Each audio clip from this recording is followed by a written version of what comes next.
जीवन में सही व्यक्ति असफल होइथाए जेउमाने कि केवल चिंता ही करिथांती किंतु कर्म करती नहीं। बंधुगण आज भिडियो आम जानिबा मेष राशि पाई अक्षय तृतीया परर समय बहुत शुभ रहिबाकु जाउअछि। कारण राशि चक्र रे ग्रह मानक मध्यरे किछि परिवर्तन हेबाकु जाउअछि जहा द्वारा कि आपणकर जीवन पूरापूरी बदलिबाकु जाउअछि। बंधुगण मेष राशि पाई एही अक्षय तृतीया परर समय खुशीर दिन आसिबाकु लागिगला। आपणकर प्रेम शिक्षा पारिवारिक आर्थिक एवं चाकरी व्यवसाय किपरि रहिबो एवं आपणक पाई कौन प्रतिकार रहिछि निहाती भावरे जानिबा। ताहा सहित भिडियोटीर मध्यभागरे आपणको गोटिए प्रश्न पचरा जिवो। सही प्रश्नर उत्तर जदि आपण सठिक भावरे देई दियंती तेबे आपणकु श्रेष्ठ दर्शक भावरे विवेचना करा जिवो। ताहा सहित मेष राशि पाई कौन सब भल रहिछि बा खराब रहिछि ताहा मध्य जानिबा। किंतु आपणक पाई भल तो रहिछि एवं खराब कौन रहिछि एवं खराब पाई कौन प्रतिकार करिवे आमे निहाती भावरे जानिबा।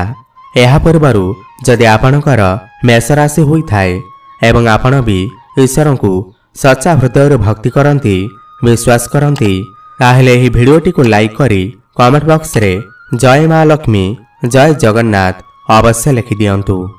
देखंतु मेष राशि पाई एही अक्षय तृतीया पर ठारू आपणकर जीवन रे नूतन सूर्यर आलोक पड़िबाकु जाउअछि। आउ मात्र खूब कम समय रहिअछि।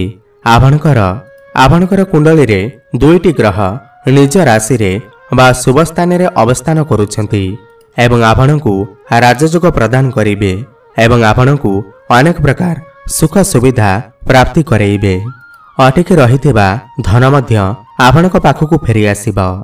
आपण एही समय मध्यरे कोनोसी ना कोनोसी खुशीर खबर पाई आपण खुशी होई पारंती। ताहा सहित जेउ माने भी मेष राशि व्यक्ति विशेष अटंती सेमानंकु एही अक्षय तृतीया ठारू बहुत बड़ बड़ खुशी खबर मिलिबाकु जाउअछि। आपण मानक पाई एही अक्षय तृतीया बहुत खुशी आनी करी आसुअछि। एही अक्षय तृतीया ठारू आपणकर जीवन रे उन्नति ही उन्नति हेबाकु जाउअछि। काहेकिना किछि ग्रह माने आपणकु एते प्रकार सहयोग करिवे कि एहा पूर्वरु आपणकर ग्रह माने किछि अशुभ स्थान रे थिले किंतु अक्षय तृतीया ठारू आपणकर ग्रह मानकर स्थिति शुभ स्थान को आसीबे जहा द्वारा कि एही समय आपणक पाई बहुत सौभाग्यशाली रहिबार अछि। सबु प्रकार आपणकर अटकी रहि जाइतबा कार्य मध्य आपणकर पूर्ण हेबो। एही समय रे आपणकु भाग्यर साथ मिलिबो। आपणकर राशिर अधिपति हेउचंती मंगल देव। मंगल आपणकर समाज रे मान प्रतिष्ठा बढ़ाइबे। आपणकर सम्मान बढ़िबो। आपणकर अनेक प्रकार समस्यार समाधान मध्य एही समय मध्यरे होई जिवो एवं जेउ मानकर विवाह होई पारु नथिला तो सेमानकर एही समय मध्यरे विवाह होई पारे एवं मंगल आपणकर लाभ स्थान रे रहिबे तेबे आपणकु केवल लाभ ही लाभ प्राप्ति हेबो। 10 मई को मंगल आपणकर लग्न भाव में प्रवेश करिवे जहा फल कि 10 मई जो अक्षय तृतीया पड़ुअछि एही अक्षय तृतीया दिन ठारू मंगल आपणकु अनेक शुभ फल प्रदान करिवे। मंगल आपणकर राशि को आसीबा मात्रे ही आपणकर जीवन रे जहा भी समस्या थिला जेते बड़ समस्या थिला ताहा धीरे धीरे दूर हेबाकु लागिबो। समस्त समस्यार समाधान होई जिवो। आपणकर पराक्रम रे वृद्धि पाइबो। जदि आपणकर कोनोसी भी त्वचा संबंधित रोग अछि एलर्जी भली समस्या अछि इन्फेक्शन अछि तेबे आपणकर ठीक होई जिवो। तेबे बंधुगण आपणक पई प्रश्न हेउछि मां लक्ष्मीकर वाहन किए। मां लक्ष्मीकर वाहन किए एही प्रश्नर जदि आपण सठिक उत्तर देई दियंती तेबे आपणकु सठिक दर्शक भावरे विवेचना करा जिवो। देखंतु मंगल आपणकु स्किन रिलेटेड समस्या देई पारंती इन्फेक्शन भली समस्या देखा देई पारे सेथिपई आपण टिके सतर्क रुहंतु। आपण एही समय रे मंगलकर प्रतिकार अवश्य करंतु। मंगलकर बीज मंत्र जप अवश्य करंतु। ओम क्रां क्रीं क्रौं सह भौमाय नमः 108 थर प्रत्येक दिन जप करंतु। आपन को शुभ फल प्राप्ति हेबो एवं हनुमान चालीसार पाठ करंतु।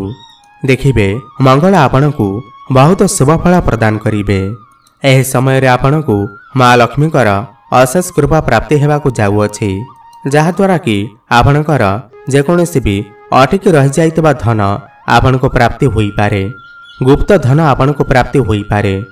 एवं जो माने भी ऋणग्रस्त अछंती, ऋण को नहीं चिंतार अछंती, तो यह समय मध्यरे आपणकु ऋणरू मुक्ति मिल जिव।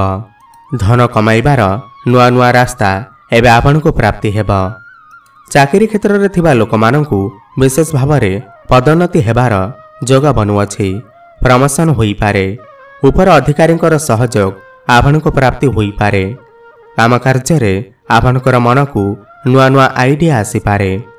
बेपार वाणिज्य करुथिबा लोकमानकर मध्य पदोन्नति हेब। बेपार आपणकर आगको बढ़ी पारे। बेपार रे आपणकर डेली इनकम बढ़िबा, फाइनेंशियल ग्रोथ होई पारे। एह समय मध्यरे आपण कोनोसी बड़ इन्वेस्टमेंट करंतु, आपणकु शुभफल प्राप्ति हेब। स्टॉक मार्केट शेयर मार्केट रे इन्वेस्ट करंतु, आपणकु शुभफल प्राप्ति हेब। एह समय मध्यरे आपणकु प्रेम जीवन रे मध्य सफलता प्राप्ति हेब। आपणकु कोनोसी नूतन प्रेमिका किमा प्रेमिका मिली पारंती। प्रेमिक प्रेमिकांक मध्यरे मधुर संपर्क स्थापना हेब। प्रेम विवाहर रूप नहीं पारे। एवं जो माने भी संतान को नहीं चिंतार थिले, तो सेमानकु संतान प्राप्तिर जोग मध्य बनुअछि। एवं जो माने भी विद्या क्षेत्र रे अछंती, विद्यार्थी अछंती, सेमानकु शिक्षा क्षेत्र रे बहुत बड़ सफलता मिलिबाकु जाउअछि। सेमानकर मन पाठपढ़ारे लागिब। आपण कोनोसी भी उच्च शिक्षा करि पारंती। उच्च शिक्षा करिबा पई कोनोसी दूर स्थान को यात्रा करि पारंती। लॉन्ग ट्रैवल करिबार मध्य जोग बनुअछि। बंधुगण एही समय मध्यरे शुक्र आपणकु धन, ऐश्वर्य, मान सम्मान, जश कीर्ति प्रदान करिवे। कारण शुक्र आपणकर धन स्थानर मालिक अटंती। आपणकु प्रचुर धन लाभ होई पारे। चारि दिगरु आपणकु धन प्राप्ति हेब। माँ लक्ष्मीकर अशेष कृपा आपणकु प्राप्ति हेब। एवं शुक्र आपणकर वैवाहिक जीवनर स्वामी मध्य अटंती। सप्तम भाव आमर वैवाहिक जीवनर होइथाए, तो आपणकर वैवाहिक जीवन रे सुख फेरी आसिब। जदि पूर्वर किछि आपणकर वैवाहिक जीवन रे मन मनांतर कଳି झगड़ा लगी रहिथिला, तो ताहा मध्य दूर होइजिब। वैवाहिक जीवन रे आपणकर सुख फेरी आसिब। आपणकर जीवन साथींकर क्यारियर रे ग्रोथ आसिब। एह समय मध्यरे आपणकर कोनोसी एक बड़ इच्छा पूर्ण होई पारे। एह समय मध्यरे आपण नूतन गाड़ी, नूतन घर, जमी जमा इत्यादि किनिबा पाई प्लानिंग करि पारंती किमा किनि पारंती। विदेश यात्रा करिबार मध्य जोग बनुअछि। एवं विदेश रे रही काम कार्य करुथिबा लोकमानंकु बहुत अधिक शुभफल प्राप्ति हेब। इम्पोर्ट एक्सपोर्ट र काम करुथिबा लोकमानंकु अत्यंत शुभफल प्राप्ति हेब। आईटी सेक्टर, टीचिंग लाइन रे थिबा लोकमानंकु बहुत अधिक शुभफल प्राप्ति हेब।